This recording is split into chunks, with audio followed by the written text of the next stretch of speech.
Le 4 février 1945, alors que la Seconde Guerre mondiale fait rage, les puissances alliées se réunissent dans le plus grand secret à Yalta en Crimée pour une conférence au sommet. Le Premier ministre britannique Winston Churchill et le président américain Franklin Roosevelt, très affaiblis par la maladie, sont arrivés en avion depuis Malte accompagnés d'une délégation de 700 personnes. Ils sont reçus sur le tarmac de l'aérodrome par le ministre des Affaires étrangères russe Molotov. De son côté, Joseph Staline, le maître de l'Union soviétique, a directement rejoint la cité balnéaire par le train.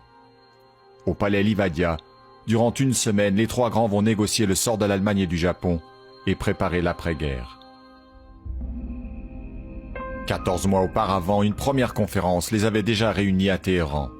Il s'agissait alors surtout de s'accorder sur une stratégie militaire pour vaincre les puissances de l'Axe. Mais en ce début de 1945, la défaite de l'Allemagne est inéluctable et les enjeux ont changé de nature. À Moscou, Churchill a déjà esquissé un plan de partage des Balkans avec Staline. Sur le terrain, la situation militaire est à l'avantage des Soviétiques, qui ont conquis l'Europe de l'Est et sont à moins de 100 km de Berlin.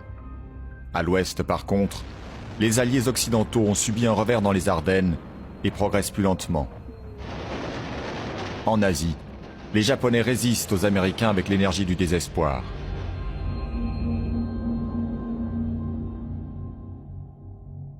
Au cours des 7 jours que dure la conférence, les points essentiels abordés sont l'occupation de l'Allemagne vaincue, la restauration de la Pologne, la mise sur pied d'une organisation des Nations Unies et l'entrée en guerre de l'Union soviétique contre le Japon.